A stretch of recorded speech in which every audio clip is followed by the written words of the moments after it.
In the grim darkness of the far future, there is only war.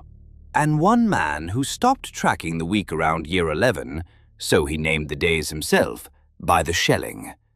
Rest days got the short barrage, 40 minutes, maybe 50, on the northern spur. He'd been sleeping through rest days since year 20. Sleep is a strong word. You learn to exist just deep enough that your body doesn't give up on you, and shallow enough that you're moving before the first shell lands. Hey, I'm your brother from the void, and this is Tales from the Void. Today's story comes from Fennig Grause, 61 years old, or 62. The difference stopped being interesting a long time ago. A furnace loader once, until the draft took him. His first regiment died in the first year of a war the Munitorum has since decided is over. He's held the same line for 40 years, not because he's hard to kill, but because the Krieg do not retreat, and nobody ever sent the order to withdraw. Settle in. This is Tales from the Void. Let's begin. The shelling started at dawn, which meant it was a rest day. Not actually a rest day. We stopped tracking the week around year 11. But the enemy ran their bombardments on a cycle, and I had started naming the days myself to keep some kind of grip on the passage of time. Rest days got the short barrage. 40 minutes, maybe 50, concentrated on the northern spur where the old arterial highway used to run before we collapsed it into a tank ditch somewhere around year 6. I had been sleeping through rest days since year 20. Sleep is a strong word. You learn to exist in a state that is close enough to sleep that your body does not give up on you, but shallow enough that you are moving before the first shell lands. After 40 years, the body does this without being asked. It is the one thing the body gets better at with age. Everything else goes to rot. The soldier next to me was shaking. He was new. 3 months in the line, maybe 4. He still flinched at the sound. He had been a dye worker in the lower hive before the regiment put a mask on his face and handed him a las gun. I knew this because his mother had been a dye worker, and her mother before that, and I had traded with the family for fabric solvent when fabric solvent was still a thing you could trade for. That was 12 years ago. The grandmother was dead. The mother worked a munitions lathe in what used to be the commercial district. The son was Krieg. That is how it works. You are born in a hive that has been under siege for 4 decades, and one morning somebody hands you a rebreather and a shovel, and the person you were stops mattering. I had watched it happen to 3 generations of the same family, and I still could not tell you the exact moment it takes. One day they are people, the next day they are numbers. The mask does something to them. Or maybe the mask just makes visible what was already happening. My name is Fennig Grause. I am 61 years old, or 62. The difference stopped being interesting a long time ago. I was born on Ursfeld, which is a manufacturing world in the Southern Marches that produces engine components, and when the tithe comes due, soldiers. I was a furnace loader at Wexler Foundry 7 before the draft pulled me for the Ursfeld 14th Line Infantry. That regiment no longer exists. It was destroyed in the first year of the Elsketh interdiction, which is the name the Departamento Munitorum gave to this war before the Departamento Munitorum decided this war was over. The Ursfeld 14th died on a stretch of transitway between Hive Salvin and what used to be Hive Grothern, covering an armored withdrawal that never completed because the armor had already been overrun 12 hours before the order was issued. 309 of us survived out of 7,000. We were reassigned to the 1221st Death Korps of Krieg siege regiment, which was holding the northern perimeter of Hive Salvin and needed bodies to fill the sections that the first 6 months of fighting had emptied. That was 40 years ago. I am still here, not because I am hard to kill, though I have turned out to be harder to kill than most. I am still here because the Krieg do not retreat, and nobody ever sent the order to withdraw. The Departamento Munitorum declared the 1221st destroyed in the second year of the interdiction. All units on Elsketh were listed as combat losses. Supply lines were severed. The troop ships stopped coming. The last message that reached us from outside the system came through our astropath, which is the only way anything reaches anywhere across that kind of distance, and it was a logistics confirmation for a munitions shipment that never arrived, stamped with a routing code that no longer existed 3 days after we received it. Then silence. Not the silence of a broken Vox unit or a jammed frequency. The silence of a filing cabinet being closed.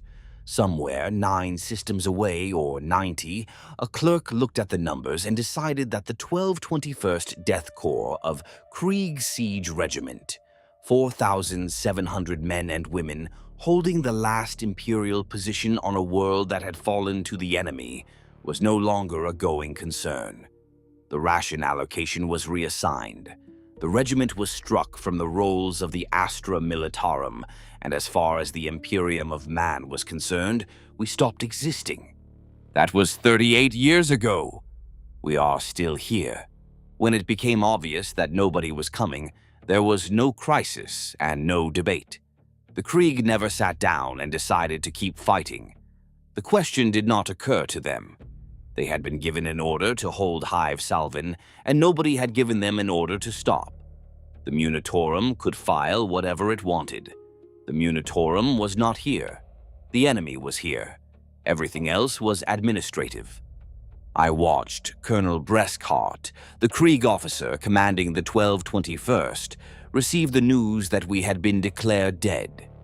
He was standing in a command dugout 40 meters below the surface of what had once been a transit hub, and a signals officer handed him the last decoded communication, and he read it, and he set it down on the plotting table next to a map of the northern spur, and he said nothing.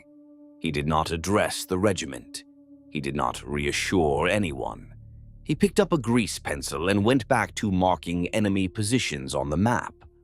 The signals officer stood there for about 30 seconds, waiting for something, and then went back to his post. That was the extent of the 1221st's reaction to being erased from the Imperial order of battle. For the 309 of us from the Ursfeld 14th, the reaction was somewhat different. We were furious. We were terrified. We were men and women from a world where people had faces and names and opinions, and we had just been told that as far as anyone who could send a ship was concerned, we were already dead. I remember sitting in a section dugout with 11 other Ursfeld survivors, and a man named Tregan, who had been a shift supervisor at a packing house before the draft, saying that we should try to reach the coast and find a vessel, any vessel, and get off this world. Nobody answered him. Not because the idea was bad, because we had already seen what was between us and the coast. 300 kilometers of enemy-held territory, and the enemy was not the kind you could walk through. So Tregan stopped talking, and we sat in the dark, and above us the Krieg kept digging trenches. That was the night I understood what the next 40 years were going to look like. I did not know it would be 40. I thought 5, maybe 10. I thought somebody would come. A crusade, a relief force. A lost trader who put into the system for water and heard us shouting. 40 years is not something a 20-year-old can hold the shape of. I stopped trying and dug a trench. The Krieg were already good at that. Salvin was a mid-tier hive city on a world that nobody in the Imperium would have been able to find on a chart without looking twice. Elsketh, subsector Halvej, segmentum tempestus, a manufacturing world, second tier, producing machine parts and chemical precursors for industries on more important worlds. 3 hive cities, a population of something around 38 million across all 3, and a strategic value that the Lord General who briefed us before deployment described with admirable honesty as marginal. We were not being sent to Elsketh because Elsketh mattered. We were being sent to Elsketh because the enemy had taken it, and the Imperium does not tolerate the enemy taking things, even things it does not particularly want. Doctrine does not require the thing being fought over to be worth the fighting. The enemy is the reason I am telling you any of this, and the reason most of us are dead. When the war started, they were the Galbraith Covenant, which is what they called themselves, and what we called them was considerably less formal. They were renegades, former Imperial forces, and not a small warband of raiders living off stolen supplies. This was a war host, 20 to 25,000 core troops drawn from at least a dozen regiments that had broken from Imperial service across the subsector over the previous decade, supported by 40 or 50,000 conscript militia raised from the 3 worlds they had already consumed.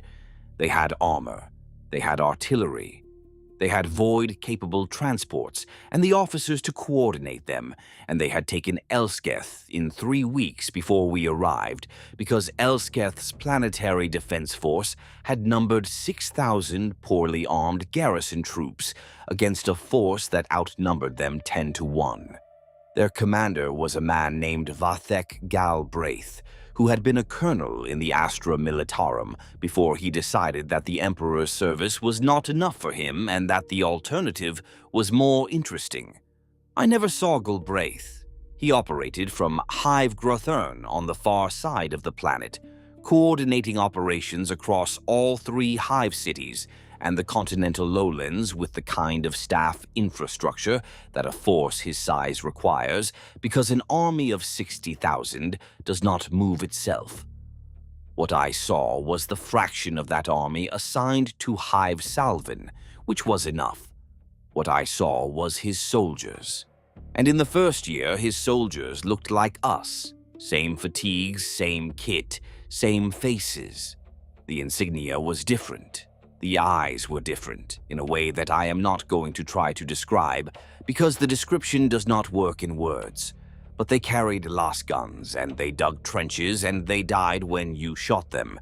And in many respects, the first year of the war was the simplest part, because the enemy was at least recognizably human. That did not last. The thing about chaos, and I am going to call it what it is because after 40 years I have run out of patience for the approved euphemisms. The thing about chaos is that it is patient. It does not need to win quickly. It does not need to win at all in the way that we understand winning. It just needs time. And on Elsketh, it had time. The warp storm that had cut us off from Imperial communication did the same work for the enemy. Nobody was watching. Nobody was sending inquisitors or fleets or orders to purge. The planet was a sealed room, and inside that sealed room, the enemy had 4 decades to become something else, year by year, centimeter by centimeter. The soldiers who had looked like us in year 1 did not look like us in year 5. By year 10, some of them had stopped looking like anything that had ever been human. By year 20, the things that came at our trenches in the night were wearing human armor, the way a child wears a costume, and the armor did not fit anymore, and what was underneath it did not care. But that is getting ahead of things. The deployment started simply enough.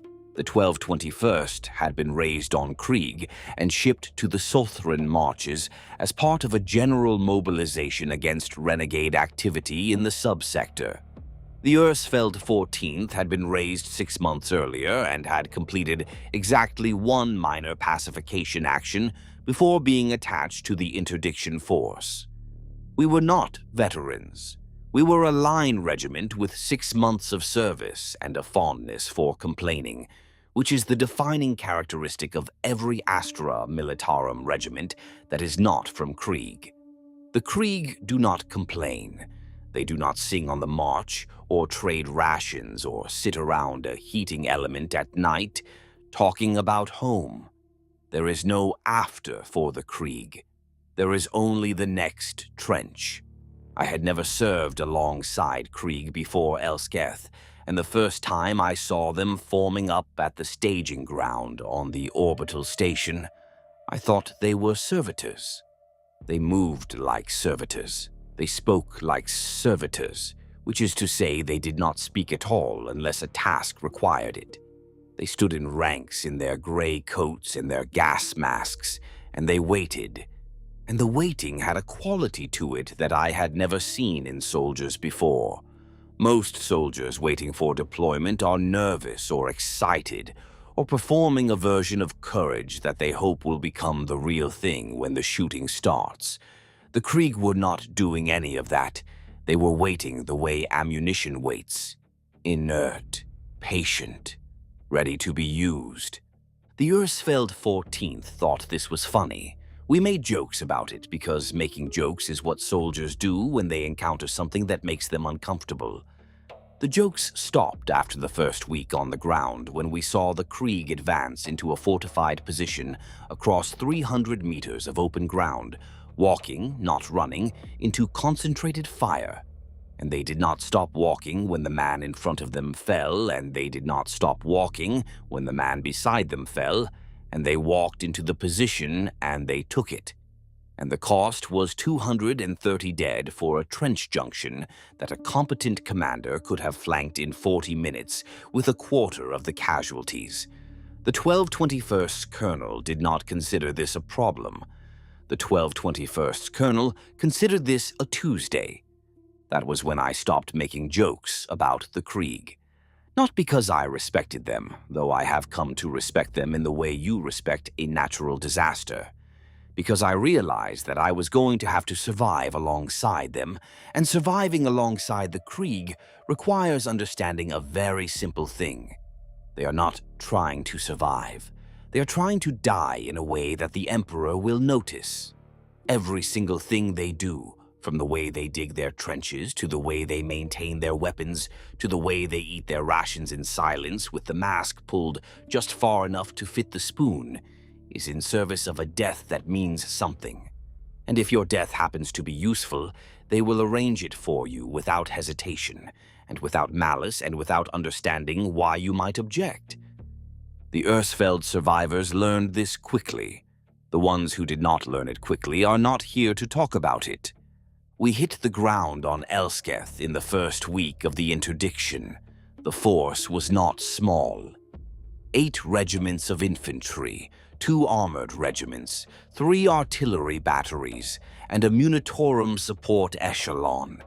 Somewhere around 65,000 soldiers in total, spread across 3 landing zones corresponding to the 3 hive cities. That is important. The Imperium did not undercommit. It sent a force proportional to the threat, and the Lord General distributed it across the planet because the threat was across the planet. And in doing so, he guaranteed that no single concentration was strong enough to hold if the enemy hit it with everything. The Hive Salvin Group was 3 regiments, the 1221st, the Ersfeld 14th, and the Brethel 97th Armored, which had 16 Lehman Russ battle tanks and a command chimera that the regimental colonel had named after his daughter, which tells you everything you need to know about the Brethel 97th. The other 5 infantry regiments and the 2nd Armored Regiment were split between Hive Grothern and Hive Pelak. and I never saw any of them again after deployment. The plan was straightforward. The Brethel would hold the transitway corridor between Hive Salvin and Hive Grothern. The Ursfeld would secure the western approach. The 1221st would dig in around Hive Salvin's northern perimeter and begin siege preparations against the enemy forces that had already occupied the upper Hive levels.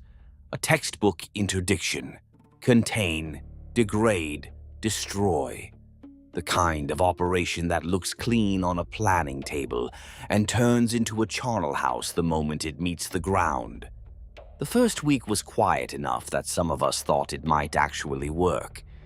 The enemy held the upper Hive and the industrial warrens on the eastern face, and they were dug in, but they were not pushing. The Krieg began their trench works with the kind of obsessive precision that was not precision at all, but ritual. Every shovelful of earth was an act of penance. Every sandbag was an offering. I did not know this at the time. At the time, I thought they were simply very good at digging, which they are, but that is beside the point. The trenches went down fast. Communication trenches, fire trenches, support trenches, reserve trenches, all connected by saps and covered ways and drainage channels that the Krieg had been building on every world they fought on since their own world burned. The Ursfeld 14th dug too, but we dug the way normal soldiers dig: shallow, resentful, complaining about the soil and the weather and the food and the enemy. The Krieg dug the way a man breathes. It was not something they chose to do. It was something they could not stop doing. The quiet lasted 9 days. On the 10th day, the enemy came out of the upper Hive in force, and everything I have just described stopped mattering. The first battle on Elsketh was not the worst thing I have experienced. It was not even in the first 10. But it was the fastest, and speed is its own kind of horror because it does not give you time to adjust. The enemy hit the western approach with everything they had, not the northern perimeter where the Krieg were dug in, not the transitway where the Brethel had their armor, the west where the Ursfeld 14th was still building its positions, because the enemy had been watching for 9 days, and the enemy was not stupid, and the enemy knew that the weakest point was the regiment that was still putting up its sandbags. They came through the lower transitway tunnels and up through the service shafts, and they hit us from 3 directions at once. And in 12 hours, the Ursfeld 14th lost 4,000 men. 4,000 out of 7,000 in 12 hours. The enemy had armor we were not expecting and air support we were not told about, and the western approach was a kill zone before noon. I spent most of the fighting in a collapsed section of Hab Block, trying to keep a section of 8 men alive while the building came apart around us. And by the time the Krieg counterattack pushed the enemy back, 4 of those 8 were dead, and I had a piece of shrapnel in my left thigh that I would carry for the next 14 years before a Krieg quartermaster cut it out with a bone saw and no anesthetic. The Brethel 97th had it worse. The transitway corridor was supposed to be their killing ground, the place where their armor could operate in the open, and it was, except that the enemy had seeded the corridor with mine clusters during the 9 quiet days. And by the time the Brethel realized this, they had lost 11 of their 16 tanks to weapons they never saw fired. The colonel's command Chimera, the one named after his daughter, took a direct hit from a Lascanon battery hidden in a warehouse loading dock 800 meters away. There was no surviving crew. There was barely a surviving vehicle. The Brethel pulled back to the southern perimeter and held for another 6 weeks before the enemy flanked them through the Underhive, and then the Brethel stopped existing too. The Krieg held. That is what the Krieg do. The enemy hit the northern perimeter on the same day, and the Krieg lost 600 soldiers in the first engagement alone, and they held. They lost 600 more in the counterattack, and they held. We learned later, from fragmentary Vox traffic before communications died, that the other groups had fared worse. The 5 regiments at Hive Grothern were overrun within the first month, the enemy concentrating 30,000 troops against a force of less than half that and grinding through them floor by floor. The Hive Pelak group lasted 6 weeks before the enemy breached the lower Hive and cut the defenders off from their supply dumps. Nobody from either group made it to Hive Salvin. 65,000 Imperial soldiers had landed on Elsketh. By the end of the 3rd month, the only ones still fighting were the 1221st and what was left of us. The enemy brought up artillery and pounded the trench lines for 3 days straight, and the Krieg sat in their dugouts and waited. And when the barrage lifted, they came up out of the ground, and they were still there, standing in the wreckage of their own positions with their last guns and their bayonets, and their complete indifference to the concept of self-preservation, and the enemy broke against them like water against a seawall. The surviving Ersfeld troops were folded into the 1221st within the week. Not asked, told. A Krieg quartermaster. They use the title differently. The Krieg quartermasters are part surgeon, part priest, part scavenger. Walked through the casualty station where we were being treated and assigned us to companies by pointing. You, 3rd Company. You, 5th Company. You, Engineering Platoon. He did not ask our names. He did not ask our specialties. He looked at us the way a man looks at spare parts, assessed whether we were functional, and assigned us accordingly. I was put into 5th Company, 3rd Platoon, and given a trench position on the northern spur. My section leader was a Krieg corporal who did not speak to me for the first 6 weeks of my assignment. Not because he was hostile, because he did not see the need. I had a position. I had a weapon. I had a field of fire. What else was there to discuss? The other Ersfeld survivors handled the transition in different ways.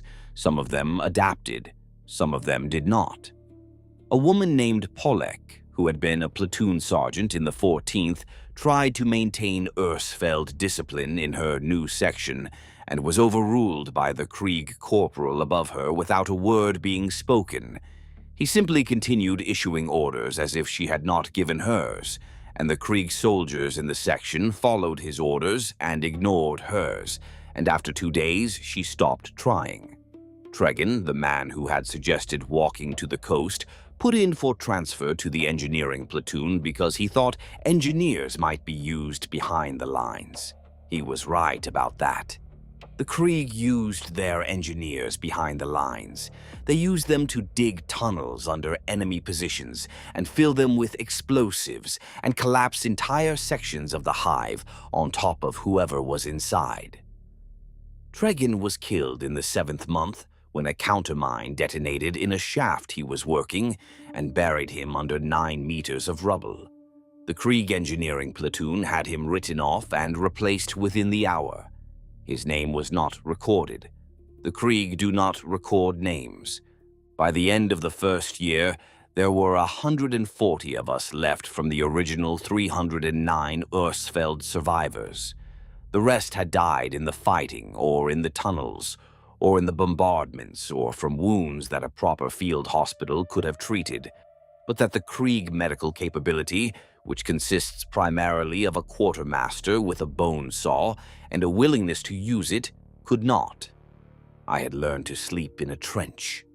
I had learned to eat Krieg rations, which taste like compressed cardboard mixed with machine oil and contain exactly enough nutrition to keep a human body functional for 1 more day of fighting, because that is all the Krieg ask of food. I had learned to fire from a trench parapet and duck before the return fire, and I had learned the rhythm of the war, which was this: the enemy attacks, the Krieg hold, the Krieg counterattack, the enemy holds, and then both sides sit in their trenches and shell each other for a week before doing it again. Two forces grinding against each other in the ruins of a city that neither of them particularly needed, because stopping was not something either side was built to do. And somewhere above us, beyond the warp storm and the silence, the Imperium had already decided that we were finished. The second year is when it happened, not all at once. The supply drops had been irregular since the 4th month, and by the 8th month they had stopped entirely. But we told ourselves that this was logistics, that the warp storm was disrupting shipping, that someone somewhere was filling out the correct forms, and the supplies would come. Soldiers are good at telling themselves things. Look at it clearly and you stop functioning, and if you stop functioning, you die. So you tell yourself that the supplies are coming, and you trade for ammunition with the Krieg quartermasters, and you patch your flak armor with wire and prayers, and you keep firing. I became very good at metal work, not by choice. The last communication came in the 14th month. It was a standard Munitorum routing confirmation for a munitions shipment, batch-stamped and automated, the kind of thing that a cogitator generates without human oversight. The routing code it referenced had been decommissioned. The supply depot it listed had been reassigned to a different campaign. The shipment it described had never been loaded. By the time it reached us, it was 3 weeks old and had come a long way through worse and worse weather. It was a ghost, a piece of bureaucratic machinery running on inertia, the last heartbeat of a system that had already written us off. Her name was Senate Volk, and she was the reason we could hear anything at all. Astropath Munitorum, assigned, attached to the interdiction force at the staging ground and billeted 40 meters down in the command works with 2 servitors and a Krieg guard detail who had orders to shoot her if she asked them to. Guard regiments do not talk to the galaxy on Vox. Vox does not cross that kind of distance, and never has. You talk to the galaxy through somebody like Volk, or you do not talk to it at all, and the 1221st had exactly one of her, because a regiment gets one, because they are rare and they burn out, and the Departamento allocates them the way it allocates anything else. The storm killed her. It took 11 weeks to do it. I never went down there, and I am glad of that, but the Krieg who did come up did not look any different than they looked coming out of a trench, which by then I had learned to read. Toward the end, she was screaming things in a voice that the guard detail described in their log as not consistent with her own, and Drouth ordered the log destroyed and the level sealed. And when it was over, the quartermasters carried up something and buried it in the foundation soil without any of us being told which part of the wall. There was no replacement. There was never going to be a replacement, because a replacement arrives on a ship, and ships were the thing we no longer had. That is the whole mechanism of the next 38 years, and it is not complicated. Not one of us could tell anybody anything. Not the colonel, not the commissar, not 4,000 soldiers holding a hive city with their hands. The instrument for saying it was a woman in a sealed room 40 meters down, and she died in the 2nd year. And after that we could shout as loud as we liked in any direction, and the sound stopped at the edge of the atmosphere, which is also, I worked out much later, exactly why they buried us when they did. Nobody in the Departamento sat down and decided the 1221st was dead. A unit that stops reporting gets carried as unconfirmed for a set period, and then the period runs out, and a clerk moves it into the other column, and the clock on that period started the day Volk stopped being able to speak. She died in the 2nd year. We were struck off in the 2nd year. Those are not 2 facts, they are 1 fact, seen from the 2 ends of a very long room. After that, nothing. I remember the silence. The Vox sets had carried a constant low hiss of local traffic, our own patrols, the enemy's chatter, automated beacons in the ruins that nobody had switched off. When the last off-world signal died, What replaced it was a silence with a shape to it, because we all knew exactly how far our voices now reached, and it was about 11 kilometers. The Vox operators kept their sets running anyway, adjusting frequencies, sweeping bands that could not possibly carry anything, because the act of listening was the last thread connecting us to the idea that someone out there knew we were here. When one of the sets burned out its power cell and nobody had a replacement, the senior operator, a Krieg soldier whose designation I never learned, dismantled the unit, cleaned the components, wrapped them in oilcloth, and stored them in a dugout in case they were needed again. He never asked for new parts. He never reported the loss. He just wrapped the dead machine in cloth and went back to the trench. The Commissar was the one who told us, not the Krieg, who did not consider the information relevant enough to distribute. Commissar Iselin Drouth, the senior of the 3 commissars, originally attached to the 1221st, and the only one still alive after the first year's fighting, gathered the non-Krieg survivors in a shell crater on the second line, and told us plainly that we had been struck from the Imperial rolls, that no resupply was coming, that no reinforcement was planned, and that the war would continue. He said this in the same tone a man might use to announce a change in the ration schedule. He was Krieg assigned, which meant he had spent his career not preventing cowardice, but preventing his own soldiers from killing themselves faster than the enemy could, and his concept of bad news had been calibrated accordingly. From his perspective, nothing had changed. The regiment had orders. The regiment would execute those orders. The administrative status of the regiment in the files of the Departamento Munitorum was not his concern and should not be ours.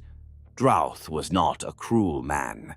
I served under him for 11 years before a sniper round took him through the throat during a reconnaissance in force along the eastern wall.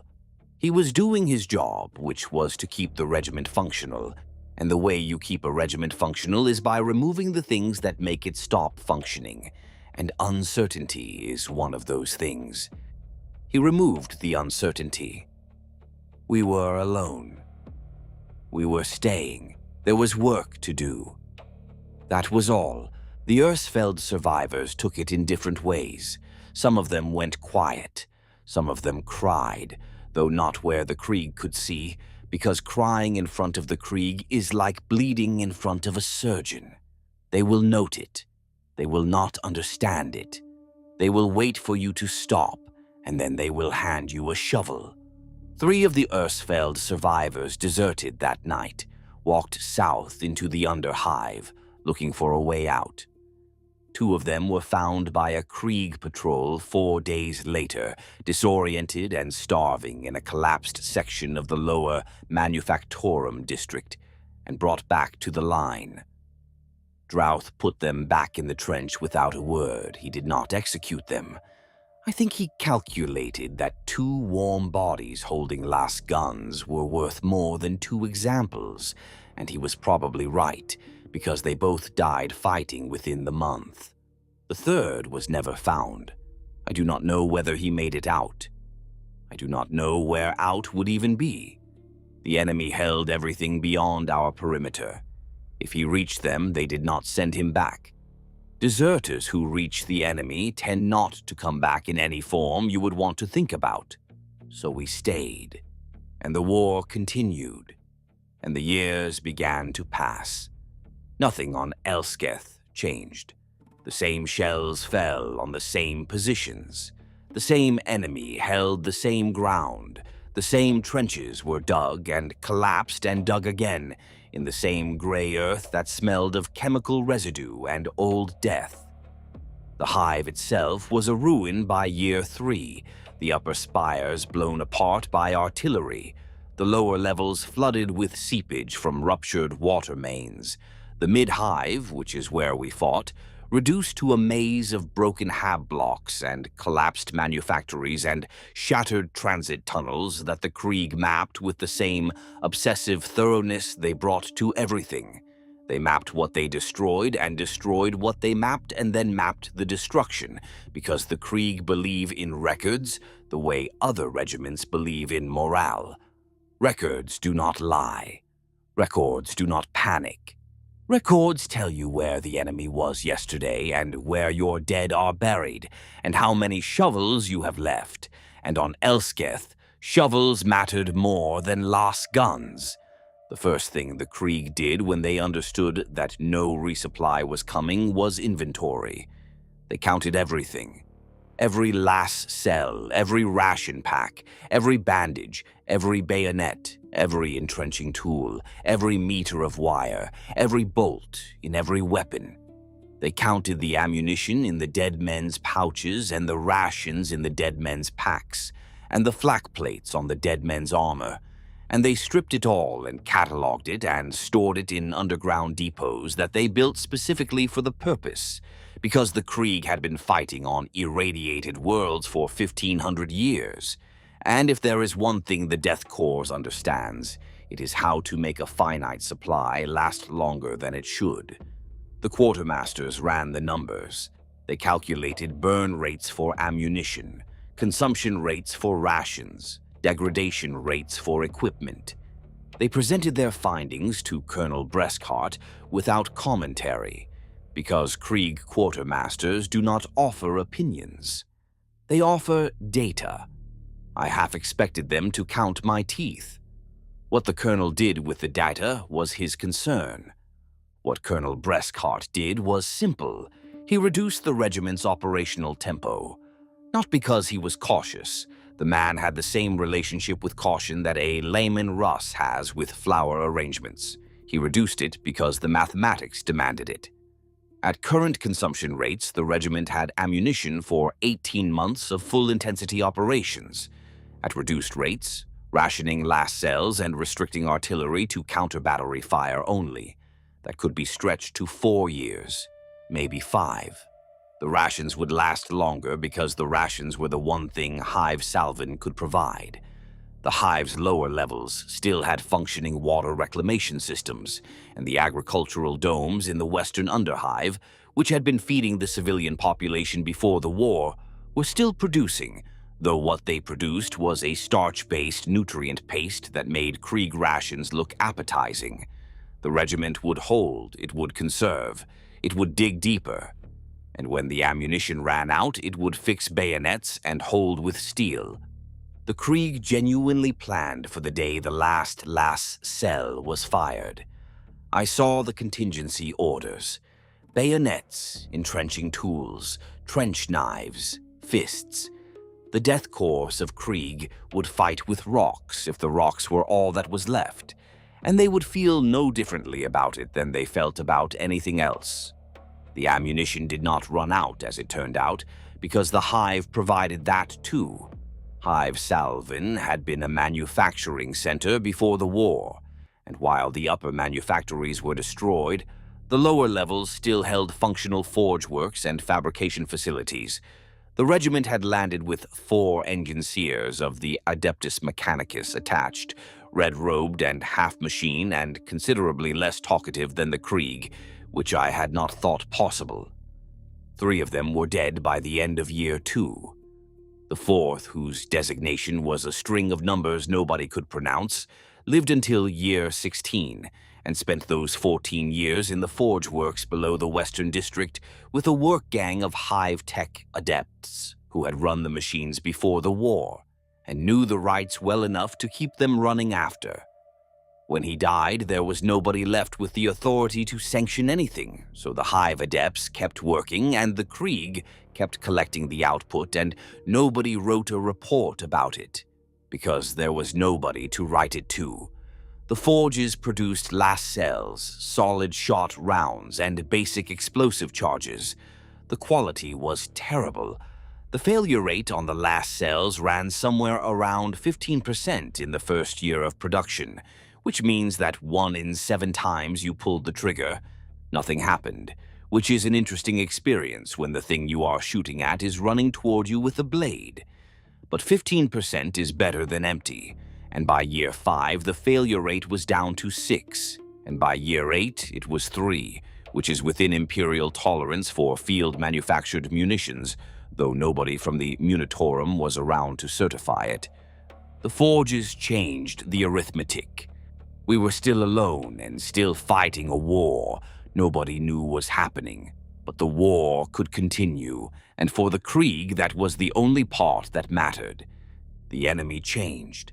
That is the thing about a 40-year war against forces that serve the powers that I have already named, and will continue to call by their proper designation, regardless of what the ecclesiarchy would prefer. The enemy does not stay the same. The soldiers who had fought us in the first year, the renegade guardsmen of the Galbraith Covenant, were still there in year 3, but they were not the same soldiers. The mutation came slowly. A patrol would make contact with an enemy squad, and one of the enemy soldiers would be faster than he should have been, or stronger. Or his armor would be fused to his skin in a way that suggested the boundary between equipment and body was no longer being observed. By year 5, whole enemy platoons were showing visible corruption, limbs that bent in wrong directions, faces that had too many features or not enough. Voices that carried in ways that voices should not carry, as if the sound was coming from the air itself rather than from a throat. The Krieg did not react to this. The Krieg treated mutants the same way they treated unmutated soldiers, which was to shoot them until they stopped moving and then advance over the bodies. The Ursfeld survivors, the few of us who were left, reacted differently. We had nightmares. We hesitated. We saw things in the dark that might have been real and might not have been, and the not knowing was worse than either. Year 4 was the year the first demon came through. There is no point describing what a demon looks like. The breach in the eastern wall of the mid-hive was one the enemy had been working toward for 6 months, and they were not digging. We watched them from the parapet for half a year. They brought people up to that wall at night, our people, taken out of the lower levels in the early raids, and they did things at the base of it that we could hear and could not see, and every so often somebody would order a mortar stonk onto the position, and it would stop for a day and then start again. Nobody in the 1221st had the vocabulary for what they were building. The Krieg logged it as enemy engineering activity, Eastern Wall, ongoing, and went on logging it right up until the night it opened. What came through was not an assault and was not an artillery strike, and was not anything that had a name in the Tactica Imperialis. The air changed. The light changed. Sounds arrived from directions that did not correspond to geography. And then the things came through, and the section of trench that they hit ceased to exist.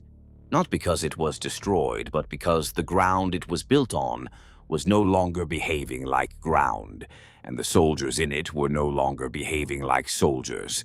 And the concept of holding a position became absurd because the position itself had stopped being a fixed thing. The Krieg lost 70 men in 11 minutes. They did not break. I need to be clear about that. They did not break. They died, and the ones who did not die kept firing, and the ones who ran out of ammunition fixed bayonets and charged, and the ones who lost their bayonets used their shovels. And one Krieg corporal whose designation was 7-7, a man I had stood next to in the trench for 2 years and exchanged perhaps 9 words with, walked into the breach with 2 satchel charges and detonated them in the center of the incursion, and the breach closed, or collapsed, or stopped being whatever it had become, and there was nothing left of 7-7 and nothing left of most of what had come through. And the Krieg quartermasters came forward and recovered what equipment they could from the dead, and the section was refilled within the hour. 7-7. I did not know his name. I never asked, and he never offered. And the Krieg do not volunteer information about themselves because there is nothing about themselves that they consider worth volunteering. I knew his designation and the way he held his last gun, and the fact that he always checked his bayonet, fitting twice before an engagement, which is a habit and not a personality trait, And that is everything I knew about a man I stood next to for 2 years before he walked into a rift in the fabric of reality and erased himself to seal it. The dead have completed their function. To remember them would be to suggest they were more than that. I mourned him, not where anyone could see. Somebody has to remember, and the Krieg have decided it will not be them. The early years were about learning the rhythm of the enemy's attacks, which ran on a cycle that the Krieg mapped and predicted with increasing accuracy. Learning the geography of the hive, which changed every time a shell brought down another section of wall or an engineering team collapsed another tunnel. Learning to do without the things that a supplied regiment takes for granted. Clean uniforms, functioning medici facilities, communication with the rest of the Imperium. Hope that one goes fast and does not come back, and what replaces it has no edges to it at all. We learned to do without priests as well. Hive Salvin had a cathedral in the upper spires and something close to 200 ordained Munitorum clergy across the hive when the war started. And the cathedral came down in the year 2 bombardment with most of them inside it, because the upper spires were where the artillery went first and the clergy were where the cathedral was. The ones who survived went down into the lower levels with everybody else and died at the same rate as everybody else, and by year 6 there were perhaps a dozen left, and by year 11 there were none I ever heard of. Nobody replaced them. What replaced them, in the way that things get replaced when there is no authority left to object, was the Krieg quartermaster cadre, who are trained in the Imperial cult as part of their function, and who had been performing last rites over Krieg, dead since they landed. So the quartermasters took the hive's dead as well. They said the same words over a die worker that they said over a Krieg corporal, in the same flat delivery at the same speed, and then they moved to the next body. I do not know whether the ecclesiarchy would have called that valid. There was nobody to ask, and after a few years, nobody thought to. By year 8, I was one of 47 Ersfeld survivors still alive. The rest had died in 1s and 2s, picked off by snipers or lost in tunnel collapses, or killed in the grinding daily exchange of fire that the Krieg called operations, and that I called existing. A man named Holland, who had been my section partner in the Ersfeld 14th, and who had been assigned to 3rd Company with me, died in year 6 when an enemy mortar round hit the section of trench he was repairing. He had been complaining about the quality of the sandbags 5 seconds before the round landed, and the complaint was the last human sound I heard for the rest of that day, because the Krieg on either side of where Holland had been standing simply closed the gap and continued working in silence. Polek, the former platoon sergeant, lasted until year 7. She had become something close to useful in the Krieg system, a section leader in all but title, and she died leading a counterattack into a tunnel junction that the enemy had seized during a night assault. The Krieg corporal, who was technically her superior, advanced over her body without looking down. Looking down costs time. By year 10, there were 31 of us. 31 Ersfeld survivors out of 309, less than 1 in 10. And the thing I noticed, the thing that frightened me more than the demons or the mutants or the shells that fell every day without variation or mercy, was that I was starting to think like them. Not like the Krieg. That would require a level of self-erasure that I do not think a man from Ersfeld is capable of. But like the war, I had stopped counting days. I had stopped thinking about rescue. I had stopped imagining what Ersfeld looked like, or what the foundry smelled like, or what bread tasted like. The trench was the world. The last gun was the world. The next bombardment was the world. Everything before year 1 was a story that somebody else had lived, and the person I had been before the war was a stranger whose name I happened to share. Colonel Brescott died in year 12. He was killed by a sniper during an inspection of the forward trenches, which is an unremarkable way for a commanding officer to die, and which he would have preferred to any of the alternatives.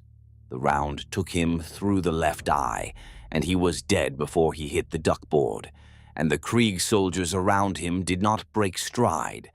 They carried his body to the rear, stripped him of his equipment, and the senior surviving officer, a major whose designation I never learned and whose face I never saw because I never saw any of their faces, assumed command within the hour. He was dead inside of 2 years, killed in a tunnel collapse during a mining operation. The next one lasted 5 years. The one after that lasted 8.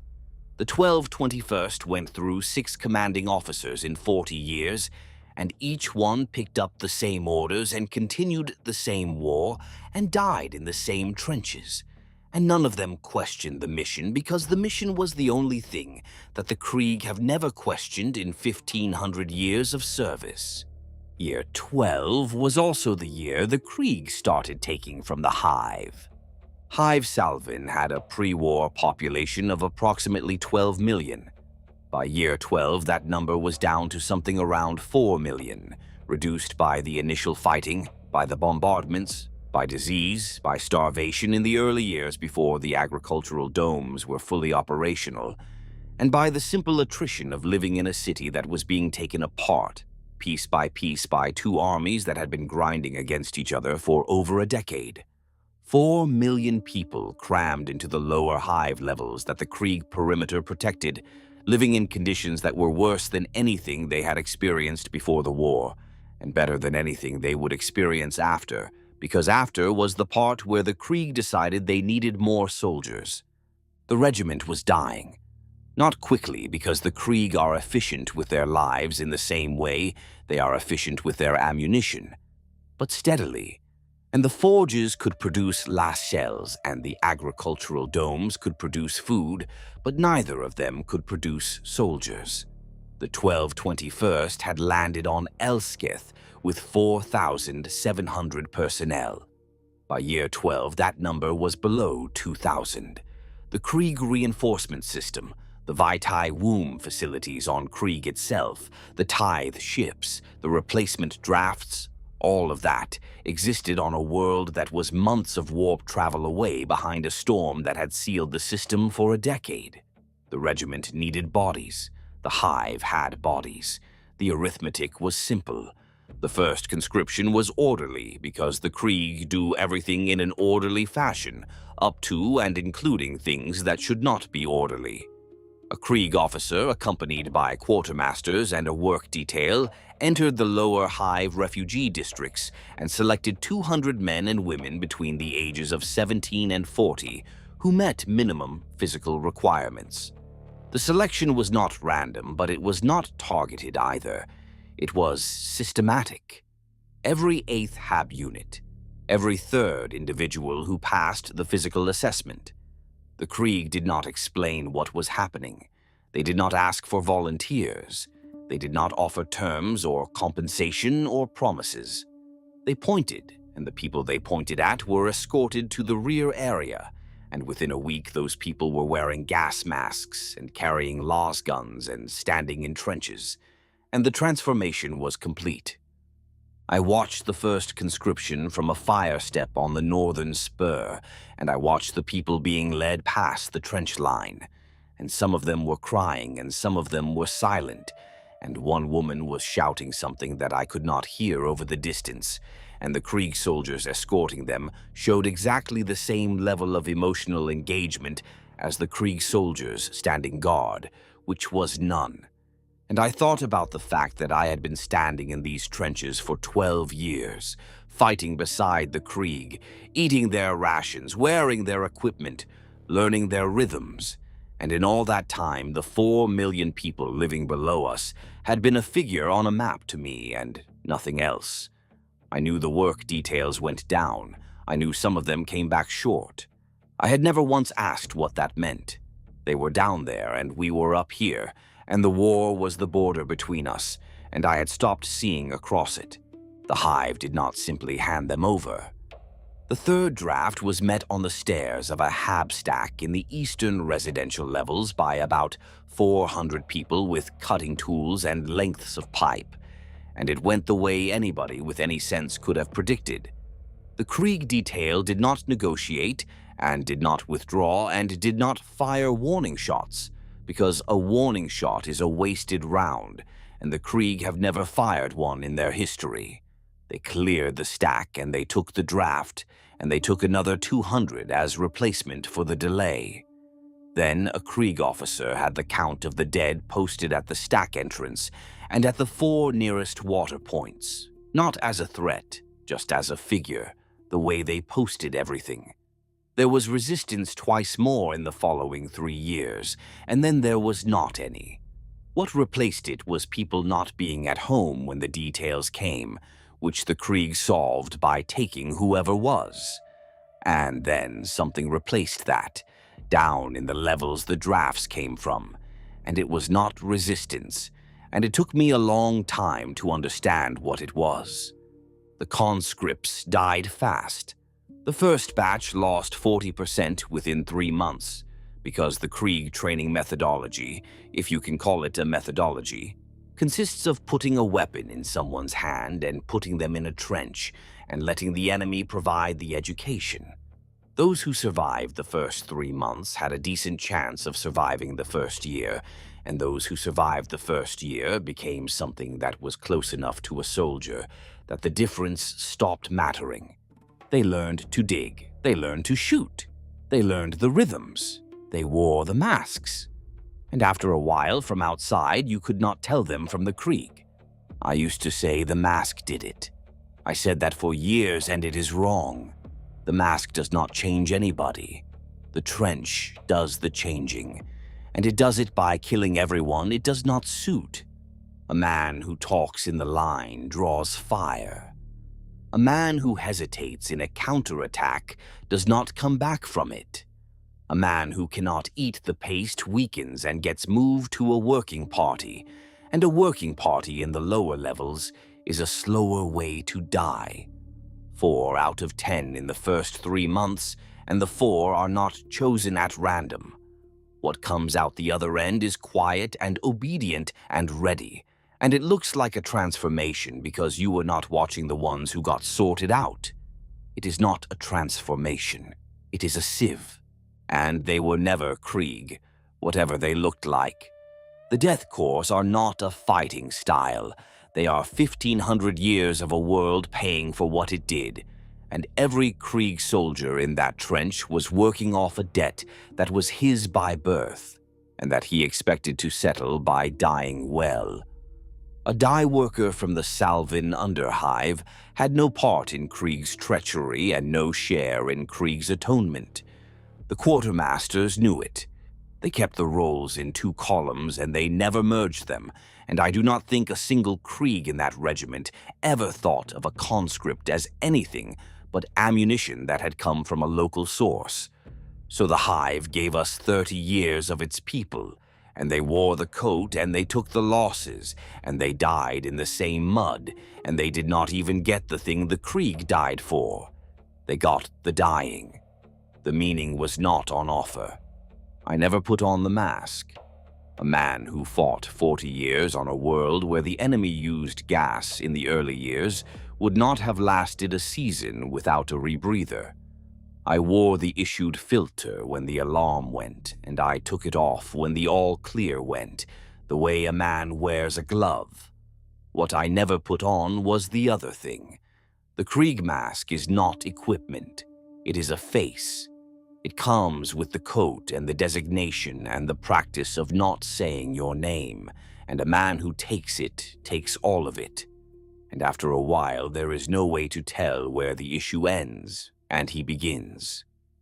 Commissar Drouth offered. Once. He stated it as an option, waited, and did not press when the response was silence. I refused because I was afraid. Not of the mask, of what I would become if I stopped being Fennig Grause. The Krieg had already taken everything else. My regiment, my career. My expectation of going home, my ability to sleep without dreaming about the things I have done, and the things I have seen, and the things that have been done around me by people whose faces I have never seen. The mask was the last thing, the line between me and them. If I put it on, there would be nothing left of the man from Ursfeld, and whatever came out the other side would be something that the foundry workers and the shift bosses and the old woman who sold hot broth outside the factory gates would not recognize. So I kept my face, bare, lined, increasingly old. The only uncovered face in the 1221st Death Korps of Krieg siege regiment, and after a while, even the Krieg noticed, in the limited way that the Krieg notice anything that is not tactically relevant. They did not comment. They never comment. But I became something in their system, the one without a mask, a designation as specific as any number. The conscriptions continued. Every 2 years, sometimes every year when the losses were heavy, the Krieg went into the lower hive and came back with more people, and the drafts grew. 200 became 500, 500 became 1,000, and in the bad years after a major offensive, they took whatever the casualty returns said they needed and did not stop until they had it. The hive population dropped. 4 million became 3, 3 became 2. The regiment's numbers stabilized, then grew. By year 20, the 1221st was fielding 3,500 soldiers, more than it had at any point since the first year, and fewer than 500 of them were original Krieg. The rest were Elsketh-born, hive dwellers who had been farmers and laborers and tradespeople before the conscription details came to their hab units and took them away from everything they knew. And they fought. They fought because the Civ had already taken everyone who would not, and because the alternative was the enemy outside the perimeter, who by year 20 was no longer offering alternatives to anyone. The enemy did not only come over the wall. 4 million people with no priests left, no news, no reason to believe anyone was coming, living on paste in the dark under a city that had been shelled every day for a decade, and on the other side of our perimeter, an army that had spent that same decade becoming something that could offer them things. The offers got through. I do not know how the first ones got through, and neither did anyone else, but by year 9 there were chapels in the lower levels that were not chapels, and by year 14 there were enough of them that the Krieg stopped treating each discovery as an incident and started treating it as a maintenance schedule. Sweeps, sealed levels, work details that went down and came back smaller and did not discuss it. A hive that big has more rooms in it than any army can watch, and the Krieg knew that. And their answer was the answer they gave to everything, which was to reduce the size of the problem. They did not have the manpower to police 4 million people. They did have the manpower to take the people out. I do not think anyone ever wrote it down as a strategy. I do not think the Krieg think in strategies. But the drafts got heavier after year 14, and they got heavier again after year 22, and the levels they drew from were not always the levels with the healthiest workers. Sometimes they were the levels the sweeps had flagged. You can put a mask on a man and stand him in a trench, and he will die facing the right direction, and whatever he believed in. The dark under the hive stops mattering once he is in the line, because there is nothing down there for him to believe it with. That is not mercy. It is not policy either. It is what the Krieg do to a problem, which is to feed it into the war until the war has finished with it. The enemy had changed. By year 12, the Galbraith Covenant controlled the entire planet outside our perimeter. 2 hive cities, the continental lowlands, the orbital stations, the spaceport at Hive Pelek.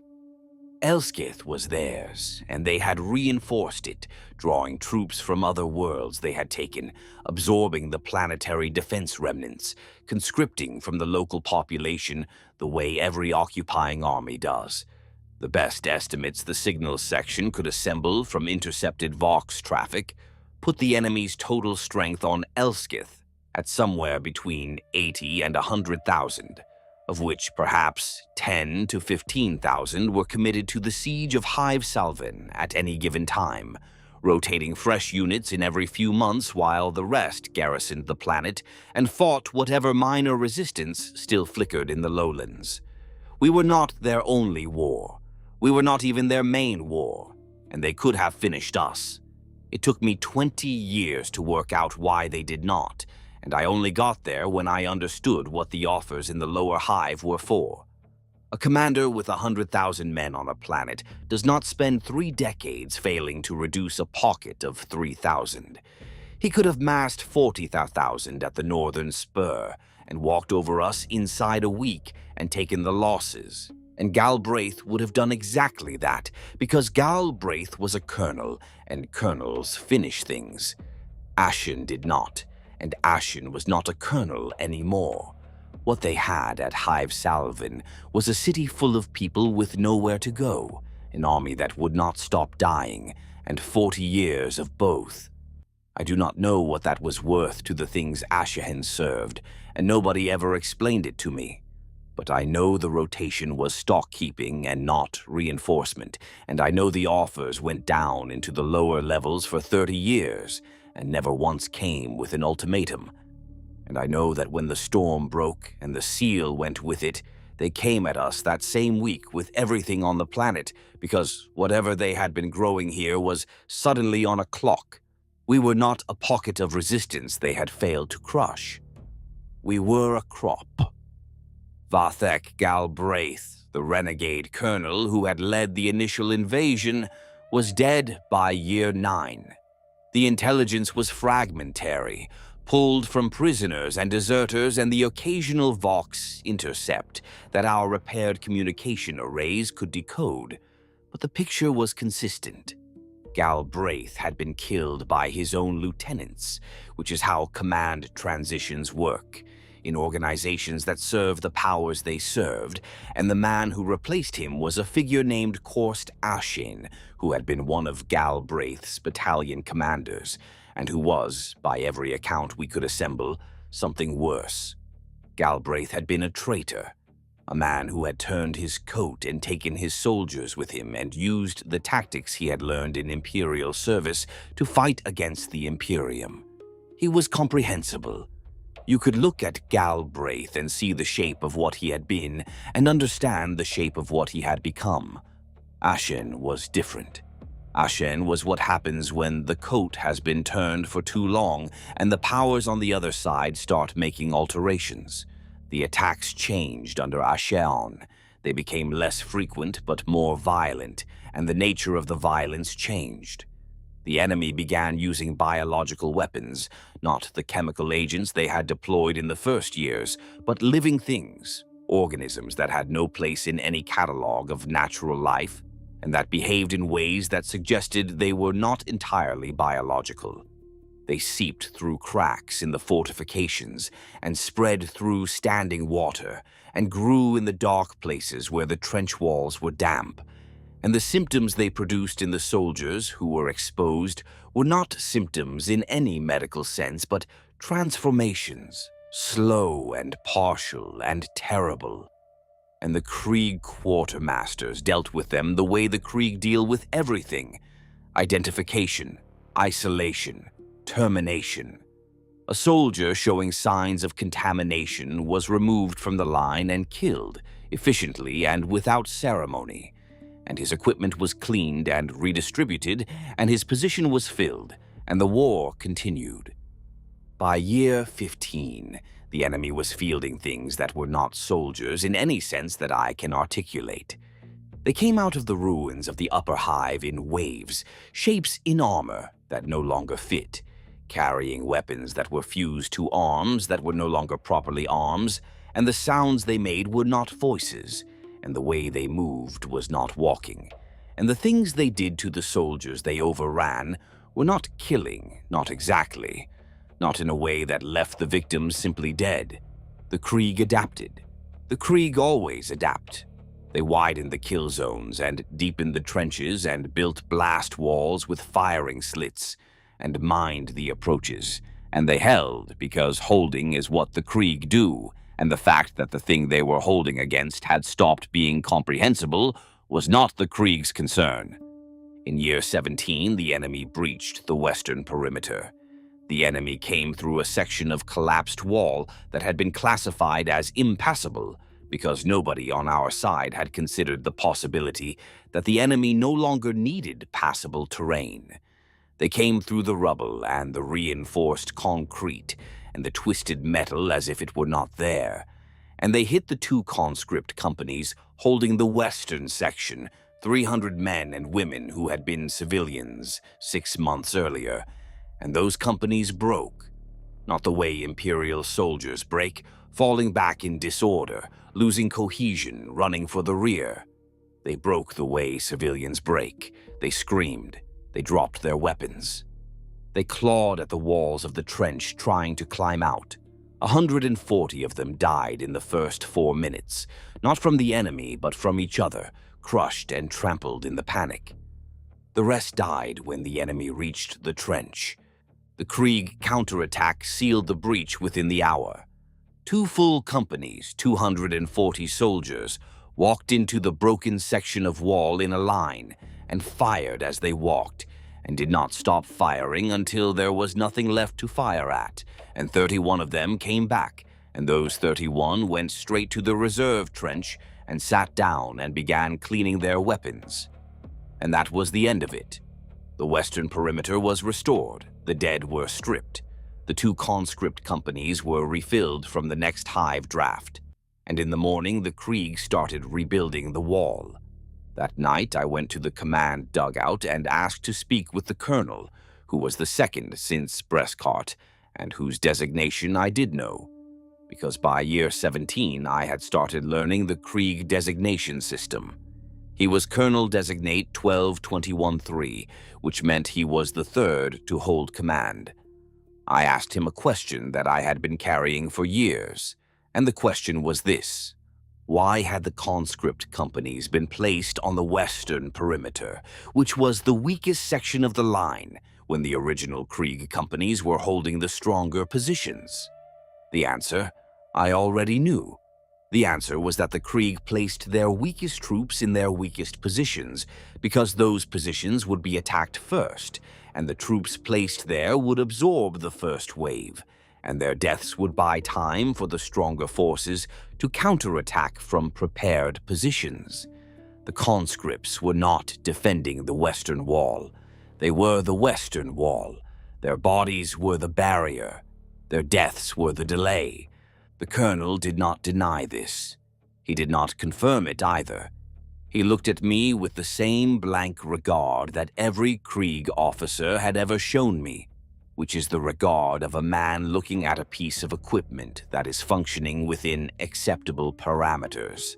And he said that every soldier's death in service of the Emperor is equally valued by the 1221st. He said this without emphasis and without inflection. He believed it. The Krieg value all deaths equally, and the value they assign is 0. 0 for the conscripts, 0 for the original Krieg, 0 for the colonel himself, who would die 2 years later in a countermine under the western approach. Every death is ammunition fired. Year 22 was the year I found out that the Imperium knew we were alive. I was in the signals dugout, which I frequented because the signals section was the one part of the Krieg operational structure that tolerated my presence without visible reluctance. The Vox sets had been rebuilt by this point, cobbled together from salvaged components and locally manufactured parts. And while they could not reach beyond the warp storm, they could scan a wide range of frequencies, and the signals section did this continuously out of doctrine rather than hope, because the Krieg do not distinguish between the two. On this particular night, the scanning array picked up a burst transmission on a frequency that had not been active since the second year. It was brief. 3 seconds of encoded signal, Imperial standard encryption, originating from somewhere above the atmosphere. A ship, not a warship. The emission signature was consistent with a survey vessel or a courier, something small, something fast, something that had slipped through the storm or found a gap in it. The signal was not addressed to us. It was a navigation ping, the kind a ship emits to orient itself in an unfamiliar system, and it contained a standard identifier and a timestamp that was 9 days old. The signals officer decoded the identifier. It corresponded to a vessel registered to the Departamento Munitorum, assigned to the Southern Marches supply fleet. A Munitorum ship. In our system, 20 years after we had been declared dead. The colonel was in the dugout inside 4 minutes, which is the fastest I ever saw Krieg move for anything that was not an assault. He did not say anything about hope, because that is not a Krieg word, and he did not have one for it. He gave an order. Everything we had, every band, continuous, until the power cells failed or the ship answered. So we shouted. The signals section put out the regimental identifier and the strength return and the grid reference of the northern spur, in clear, in low Gothic, with no encryption, because encryption is something you do when you are worried about being overheard, and we had spent 20 years praying to be overheard. 1221st Death Korps of Krieg, Hives Salvin, Elsketh, effective strength. 3,500 holding, request acknowledgement. Over and over, 6 hours, 3 arrays, and a 4th that the operators rigged out of a wrecked one while it was running, until 2 of the 4 burned through, and the 3rd started drifting off its frequency, and a Krieg was holding the tuning by hand and reading the numbers off a slate because his eyes had gone. The colonel knew what he was doing when he gave that order, and he gave it anyway. We had been reading the enemy's Vox for 20 years. They had been reading ours for the same 20. Putting our strength and our grid in clear on every band we owned was handing Ashen a complete return on us, our numbers, our frontage, our weakest arc, delivered free and repeated for 6 hours in case anybody missed it the first time. A resupply run would have been worth it. Ammunition, medici, 1 shipment of anything at all, and the trade would have paid for itself twice. The trade did not pay. The bombardment that came 11 days later fell on the northern spur with a precision the enemy had never managed in 20 years of trying, because for 20 years they had been guessing and now they were not. It went on for 6 days, and by the end of it, the regiment was a 5th smaller than the figure we had broadcast, and it flattened 200 meters of a trench line that had held since the first year. The Krieg rebuilt it. Nobody ever mentioned the transmission again, not once, not in my hearing, in 18 more years. Nothing came back. The ship left the system within 12 hours. I know this because the signals section tracked its drive signature as it moved away from orbit, accelerating toward the system's edge, and then it was gone, and the frequencies went dead again, and the static resumed its empty hiss.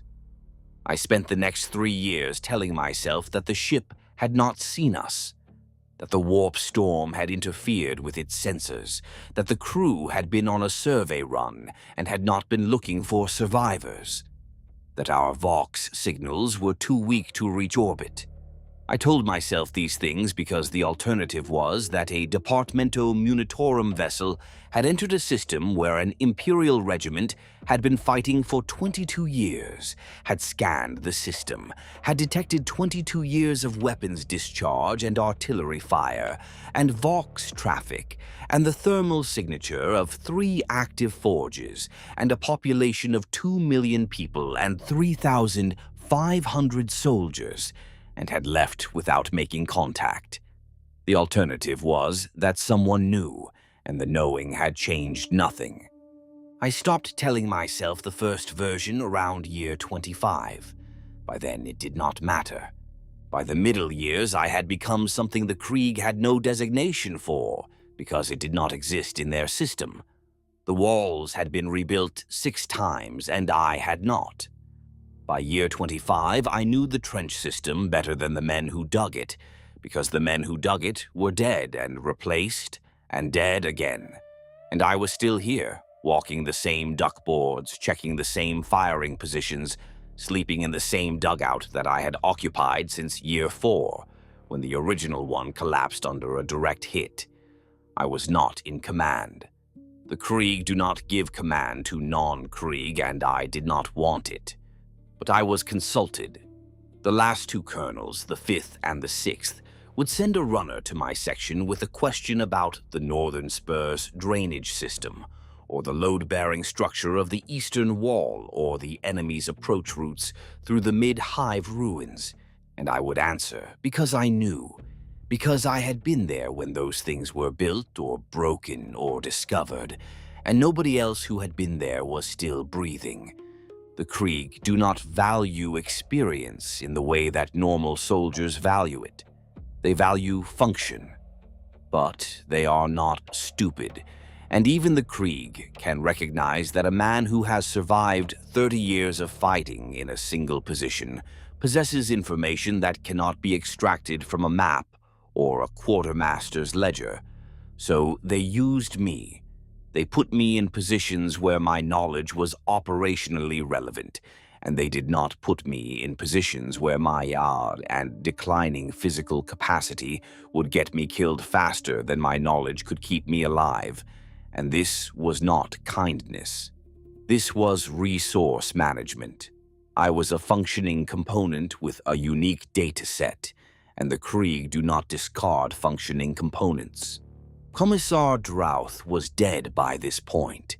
His replacement, a commissar named Vesk Tolmark, lasted 8 years before a tunnel fight left him with injuries that even the Krieg quartermasters could not repair, and he died in a dugout in year 19, dictating his final report to a servitor that recorded it on a data slate that nobody would ever retrieve. The colonel appointed a replacement from the regiment's own ranks, a former Ersfeld sergeant, who had survived long enough to be the most senior non-Krieg soldier after me. She lasted 4 days. She walked into the forward trench to inspect her section, and a mortar fragment came through the firing slit of a bunker that had been rated as safe. I have owned boots that lasted longer. The Krieg stripped her equipment and distributed it. Nobody replaced her for 7 years. The next commissar did not come until year 26, and by the time he arrived, the concept of a commissar had become something close to mythological among the conscript soldiers, most of whom had never seen one. His name was Adalric Strenthal, and he was the last commissar the 1221st would ever have. And he was not sent by the Munitorum. He was Elsketh born. Strenthal was the son of a hive administrator who had been killed in the Year 8 bombardment, and he had been conscripted at 17 and placed in the trenches and had survived, which was unusual, and he had shown aptitude, which was also unusual, and the colonel designate at the time, the 4th, had promoted him through the ranks and eventually assigned him the commissar's function, not because Strenthal had been trained for it, but because by year 26 the regiment was 4/5 hive-born, and a commissar is for troops who can break. The Krieg had never needed one and never would.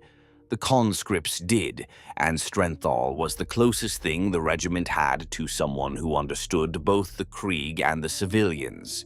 He was not a real commissar. He had not been through the Schola Progenium. He had not been issued a commissarial warrant. He carried a bolt pistol that he had taken from Tolmark's dead hands, and he wore a coat that was not quite the right color, and his authority derived entirely from the fact that the Krieg colonel said he was the commissar, and the Krieg do not question what the colonel says. I liked Strenthal. I have not said that about many people in 40 years. He was young enough to be my son, and he had the face of a man who had seen too much too early and had decided to keep going anyway. And he had a way of talking to the conscripts that was different from the way the Krieg talked to them, which is to say, he talked to them at all. He asked them questions. He used their names, the names they had had before the mask, and the conscripts responded to this in a way that the Krieg did not understand and did not interfere with. Strength Hall became the bridge between what the regiment was and what the regiment had been, and he became the closest thing I had to a friend in the last 15 years of the war. The late years, year 25 to year 40. War does not produce 15 stories in 15 years. It produces the same story over and over, and the only thing that changes is who dies in it. The enemy launched a major offensive every 3 to 4 years. This was predictable because the enemy, for all its corruption, still operated on a logistical cycle, and logistical cycles are visible to anyone who is paying attention, and the Krieg were paying attention. The offensives followed a pattern. A buildup of forces in the ruined upper hive, a bombardment lasting between 2 and 5 days, an assault on one or more sectors of the perimeter, breach, counterattack, restoration. The cost varied. Year 28 was light, 60 dead, a probing attack on the southern flank that was repulsed within hours. Year 31 was heavy. The enemy came at the northern spur and the eastern wall simultaneously, with armor they had not shown before, vehicles that had been modified until the vehicles were no longer entirely vehicles, and the battle lasted 9 days, and the 1221st lost 800 soldiers, which was a quarter of its standing strength, and the enemy lost more. And neither side gained a meter of ground. Year 33 was the worst. The enemy brought something through the eastern wall at night. It was large, and it was slow, and it burned with a light that was not light, and the soldiers who saw it directly stopped being soldiers. Not killed, changed. They dropped their weapons and walked toward it, and the Krieg shot them, because the Krieg shoot anything that stops fighting, and the thing kept coming, and the Krieg kept shooting, and the shooting did not seem to affect it in any way that anyone could measure. The forward trench line was abandoned for the first time in 33 years. The Krieg fell back to the second line, which is something the Krieg do not do, and the fact that they did it told me more about what was coming through that wall than anything my eyes could report. The second line held because a Krieg engineering platoon collapsed the tunnel network under the eastern approach and buried the thing under 900 tons of ferrocrete and compacted earth. The tunnel network had taken 6 years to build. The engineering platoon was inside it when the charges detonated, all 18 of them. They did not attempt to withdraw. The charges had a manual detonator with a 12-second delay, and the nearest exit was 40 seconds away, and the Krieg do not waste 12 seconds on a calculation they have already completed. After year 33, the enemy went quiet, not silent. They still shelled us. They still probed the perimeter. They still sent patrols and raiding parties, and the occasional thing that defied categorization. But the major offensives stopped. At the time, I thought they had been bled out, or that Ashen had finally priced the northern spur and did not like the figure. I know better now. Nothing had gone wrong for them. They had simply stopped needing to push, because a thing that is growing does not need to be harvested early. The warp storm was still there. The system was still sealed. The pressure eased, and the war settled into something that was closer to endurance than combat, and the Krieg dug deeper and held tighter and waited for the next assault with the same patient expectation that they brought to everything. Year 34 was the year the last Ersfeld survivor besides me died. Her name was Gelen Trask. She had been a corporal in the Ersfeld 14th, a quiet woman who never said much and never needed to, and she had survived 34 years of fighting on Elsketh through a combination of competence and the kind of luck that starts to look like something else when it goes on long enough. She and I were the last two. We had stopped being friends in any recognizable sense of the word around year 20, because friendship requires a common frame of reference, and our common frame of reference had shrunk to the trenches and the enemy, and the daily business of not dying, which is not a foundation for friendship, but for something more like recognition. We recognized each other. We were the only two people in the regiment who remembered what it was like before, and that shared memory was a kind of bond that I do not have a word for. Trask died in a section of trench that she had helped build 31 years earlier. A routine bombardment. A direct hit on a dugout that had been rated as safe. The Krieg quartermasters recovered her body and stripped her equipment and filled her position. And by the end of the day, there was no trace that she had been there. And I was the last Ersfeld survivor. The last person in the 1221st who had a name and a face, and a memory of a world that was not Elsketh. Everyone else was Krieg or wearing Krieg, masked and numbered and silent, and I stood among them the way a stone stands in a river. Strenthal found me that night in my dugout, sitting in the dark. He did not say anything for a while. Then he asked if I wanted to talk, and I said no. And he sat with me for an hour in silence, and that was the closest thing to comfort I had received in 34 years, and it was enough. Not because it fixed anything, because it reminded me that someone in this regiment was still capable of sitting in silence with another human being without requiring a tactical justification for it. The remaining years were waiting, not for the enemy, for the thing I had stopped believing in and had not stopped wanting. The regiment held. The conscription drafts continued, smaller now because the hive population had shrunk to something below 900,000, and the forges still ran, and the agricultural domes still produced their paste, and the war continued the way a machine continues after the operator has left the room. The orders given 40 years ago were still in effect because nobody had countermanded them. They had orders, and the orders said, "Hold." I was 60 years old. My left knee was gone, ground down by 4 decades of crouching in trenches. My hearing was damaged on the right side from a mortar blast in year 29. My hands shook in the mornings, which made firing a last gun interesting, in ways that I would have preferred to avoid. I was the oldest soldier in the regiment by at least 15 years, and I was still in the line because the Krieg do not have a concept of retirement. You serve until you cannot serve, and then the quartermaster comes, and I could still serve. Not well.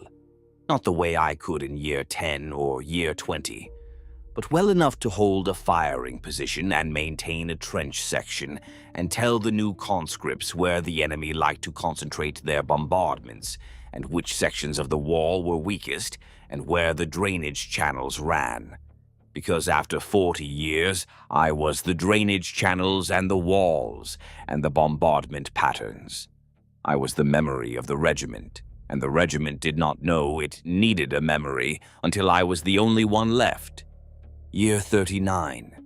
The warp storm broke. I did not feel it break. The warp is not something you feel, not unless you are a psyker, and I am not a psyker, and the Krieg do not use them, which is one of the few Krieg policies I agree with without reservation. Valk had not been theirs. She was Munitorum issue, the way a shovel is, and the Krieg had accepted her the way they accepted shovels and buried her the same way. But the Vox sets felt it. The signals section, which had been listening to dead frequencies for 37 years, suddenly picked up noise. Not the noise of a single ship, The noise of a fleet, dozens of vessels, Imperial signatures, moving in formation. Communication chatter on military frequencies, encrypted, using codes that were decades newer than anything in our decryption libraries. The signals could not decode the traffic, but they could count the sources, and the sources numbered in the hundreds, and they were getting closer. The Krieg did not react. They never did. The signals section reported the contacts to the colonel, who was the sixth, and who had been born in the Salvin Underhive and conscripted at 19. That should not have been possible. A Death Korps regiment is commanded by Krieg, and the two columns in the quartermaster's rolls were never supposed to touch. But the last Krieg officer with the seniority to hold the post had died under the Eastern Munitorum 4 years earlier, and there was nobody left who both outranked the alternative and objected to it, and the objection would have had to come from men who had been dead for a decade. So a hive-born soldier wore the mask and took the designation and ran the regiment, and the Krieg followed his orders without comment, because the colonel is the colonel. The colonel acknowledged the report and continued his routine inspection of the eastern trench line. The fleet was coming, or it was not coming. Either way, the regiment had orders. The fleet was coming. The enemy knew it before we did. Not from the Vox traffic, though they must have intercepted some of it. They knew because the warp storm had been their shield as much as our prison, and when it broke, the seal broke with it. And whatever protections the storm had afforded the forces that had been festering on Elsketh for 4 decades were suddenly, irrevocably gone. The response was immediate. The quiet years ended in a single night. At approximately the 3rd hour past midnight, on what I was calling a rest day, the enemy launched the largest assault of the entire war. They came from everywhere: the eastern wall, the northern spur, the southern approach, the western perimeter, the tunnels, the underhive access points that we had sealed and that they reopened with charges that shook the ground hard enough to collapse 2 sections of our second-line trench. They came with everything they had left, and what they had left was considerable, because the quiet years had not been quiet on their side. They had been building, amassing, preparing for something, and that something was either a final conquest or a final stand, and from inside the trenches the difference was academic. The first wave hit the northern spur, and I was in it. The enemy that came over the parapet in the first minutes of the assault was not the enemy I had fought for 39 years. It was what 39 years of exposure to the powers I have named had made of that enemy, and it was worse than anything that had come before, and the sounds it made were not sounds that any living thing should produce.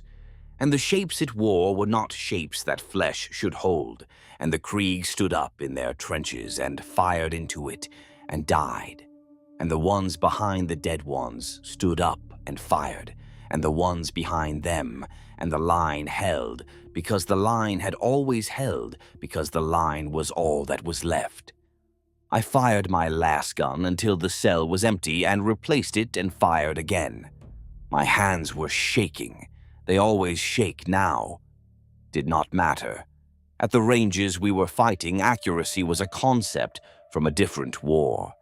You pointed at the mass that was coming and you fired, and something in the mass fell or did not fall, and you kept firing because the alternative was to stop, and stopping meant dying, and I had survived 40 years by not stopping. The man to my left, a conscript whose mother I had known, whose grandmother I had traded with, went down with something in his chest that I did not look at. The man to my right, another conscript, a baker's son who had been Krieg for 3 years, took the position and kept firing.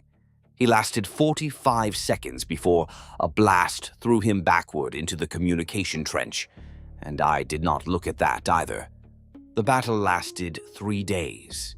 The enemy threw everything at the perimeter, And by everything I mean a force that outnumbered us roughly 8-1, between 15 and 20,000 bodies hurled at a line held by 3,000. And if some of those bodies were no longer strictly bodies in any biological sense, then the ratio was worse because the corrupted ones did not die at the same rate as the human ones. The perimeter held because the perimeter was manned by people who had been holding it for 40 years and who did not know how to do anything else. The cost was catastrophic.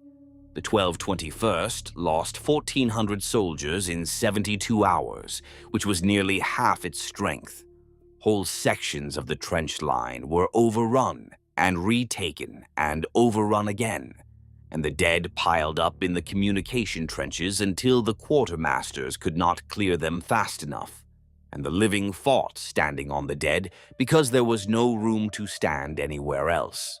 Strenthal was everywhere.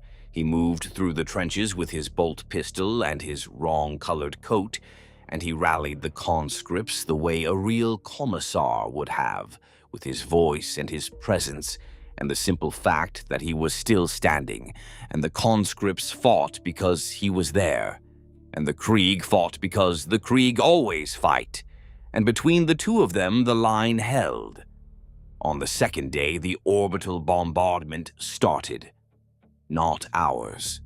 The fleets, Imperial Navy strike cruisers in high orbit, pouring lance fire into the enemy's rear positions, and the ground shook in a way that was different from artillery, deeper, heavier, the kind of shaking that makes you feel the planet itself is objecting to what is being done to its surface.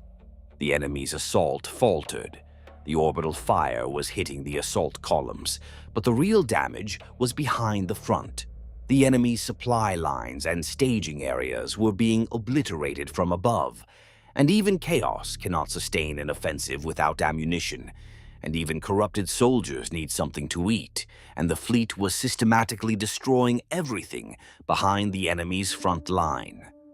On the third day, the dropships came, Valkyries and heavier transports coming in low over the ruined upper hive, deploying fresh Imperial soldiers into the enemy's flanks. A crusade strength force. Tens of thousands of soldiers from 14 regiments with armored support and close air cover, hitting the enemy from the east and the south, while the 1221st held the north and the west.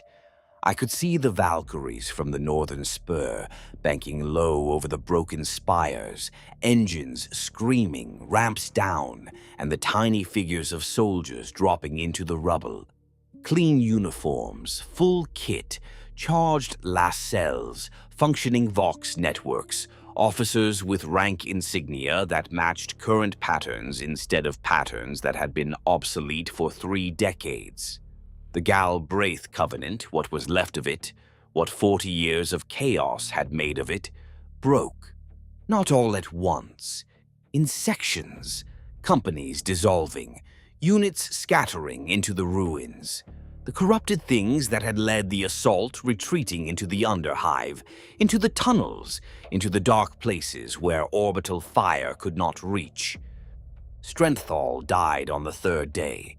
He was in the Western Trench, the same section where the conscript companies had broken in year 17, rallying a platoon that was buckling under a last surge of enemy fighters, trying to breach the perimeter before the relief force cut them off. A mortar round landed 6 meters from his position. The blast threw him into the trench wall. The quartermasters reached him within minutes, but there was nothing to reach. He was wearing Tolmark's bolt pistol and the wrong-colored coat and the mask he had chosen 13 years ago, and he died the way he had lived, which was standing between the Krieg and the civilians and trying to make the space between them survivable. He was 38 years old. He had never left Elsketh. He had never seen another world or another sky or a city that was not a ruin. He died 8 hours before the fighting stopped, close enough to hear the Valkyrie engines, and I do not know whether he knew what the sound meant. By the end of the 3rd day, the enemy's hold on Hive Salvin was broken. and the perimeter was no longer a perimeter because there was nothing left on the other side of it to hold against. I remember standing on the parapet of the northern spur on the morning of the fourth day, and the silence was different. Not the silence of the Vox going dead, or the silence between bombardments. The silence of absence. There was nothing to shoot at. There was nobody trying to kill me. For the first time in 40 years, the next sound I heard was not going to be a shell. A soldier from one of the relief regiments came through the communication trench that afternoon. Young, 20 maybe, clean-shaven, unmasked, wearing a flak vest that had never taken a hit, and carrying a las gun that had probably been fired in training and nowhere else. He stopped when he saw me. He looked at the trench, which was deep enough to stand in without showing your head, and lined with 40 years of repairs and reinforcements and the compressed debris of 4 decades of fighting.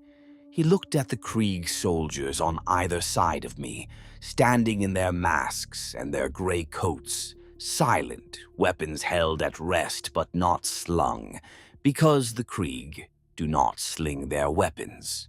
And he looked at me, at my face, which was the only uncovered face in the trench, lined and old and marked with the scars of things that I have described and things that I have not. And he asked me who we were. He asked me what regiment we were, and how long we had been here, and who our commanding officer was, and whether we had communication with divisional headquarters.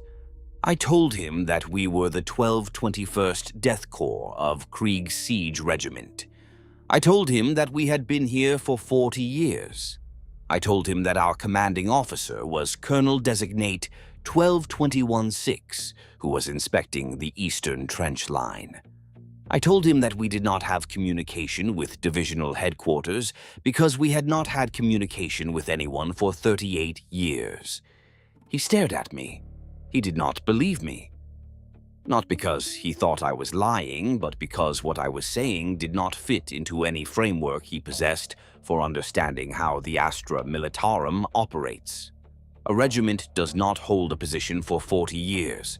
A regiment is not struck from the rolls and continues fighting. A regiment does not recruit from a civilian population and turn them into soldiers wearing another world's mask. These things do not happen. Except on Elsketh, they had happened, and the evidence was standing in front of him in a trench that was older than he was. The Departamento Munitorum arrived 3 weeks later. Not soldiers, administrators, clerks with data slates and recording equipment, and the particular expression of controlled discomfort that Munitorum staff adopt when confronted with something that does not fit in the designated columns. They interviewed the colonel. They inspected the trench lines. They counted personnel and equipment and ammunition stocks and the dead who were buried in the foundation soil of the trench walls because there was nowhere else to put them. And the Munitorum clerks did not know what to do with that because the standard form for battlefield burials does not have a field for deceased interred in defensive fortifications occupied by living personnel. The Munitorum has a form for everything. Apparently not. The findings were presented to the regimental command, such as it was, a week after the clerks arrived. The 1221st Death Korps of Krieg Siege Regiment had been struck from the Imperial rolls in the second year of the Elsketh interdiction. All personnel had been listed as killed in action. The regiment's equipment allocation had been reassigned. Its tithe contribution had been credited. Its file had been closed, archived, and subsequently purged during a standard records consolidation 18 years later. The 1221st, as far as the Departamento Munitorum was concerned, had not existed for 38 years. The 1,600 soldiers still standing in front of the clerks, the trenches they had built, the forges they had operated, the war they had fought, The 4 decades of combat they had sustained without supply, without communication, without acknowledgement of any kind were, in the language of the Munitorum, an administrative irregularity. An administrative irregularity. 40 years of war. 65,000 dead in the initial landing alone, before the interdiction was a year old. Another 19,000 dead in the 12/21st over the following 39 years. Krieg and Ursfell and conscript and all the people the Hive had given to the trenches who never came back. 6 commanding officers. A hive city held against forces that had consumed the rest of the planet, and the Departamento Munitorum's word for it was irregularity. The regiment was revalidated. That is the term the clerks used. The 12/21st was restored to the active roles of the Astra Militarum. New paperwork was issued. New supply allocations were filed. New orders were cut. The regiment's 40 years of combat were entered in the record as garrison duty, unsupplied, Elsketh, which is a classification that does not exist in the standard Munitorum filing system, and which the clerks had to create specifically for us, and which I suspect will never be used again. The Adeptus Mechanicus came separately, and they were less accommodating. A delegation went down into the forge works in the Western District and spent 11 days there and came back with the finding that the machines had been operated for 37 years without a sanctioned adept, using rites passed down verbally by hive workers with no ordination and no right to them. The forges were declared defiled. They were shut down, sealed, and marked for cleansing by a magos, who would arrive at some later date to determine whether the machine spirits could be redeemed or would have to be destroyed. The hive adepts who had kept them running were taken into Mechanicus custody. Nobody told me what happened to them, and I did not ask, because I already knew that the answer was going to be a word I did not want in my head. They had made the ammunition that kept a regiment alive for 4 decades. And the Imperium's response was that they had done it incorrectly. The Inquisition came last, which surprised me until I understood that they had been reading the Munitorum findings first. 4 decades on, a world the enemy had held, 1,600 surviving soldiers, of whom fewer than 200 had been born on Krieg, and the rest had been born in a hive with chapels under it that were not chapels. Nobody said the word to us. Nobody had to. The screening ran for 6 weeks in a prefabricated block near the landing zone, 1 soldier at a time. And there were things in that block that made noises through the walls, and the men who went in came out looking the way men look when something has been in their head with them. Most of them came out. Something over 200 did not, out of 1,600. The regiment absorbed it the way the regiment absorbed everything. The colonel adjusted his strength returns and did not comment. They never screened me. There was no file to screen me against, and the process began with the file. A man in a plain coat explained to me with more patience than the situation required that they could not certify a soldier who had no service record, because certification is an annotation on a record, and there was nothing to annotate. He asked whether I understood. I said, I did.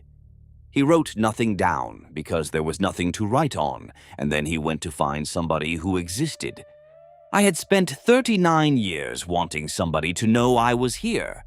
Not being known was what kept a hood off my head.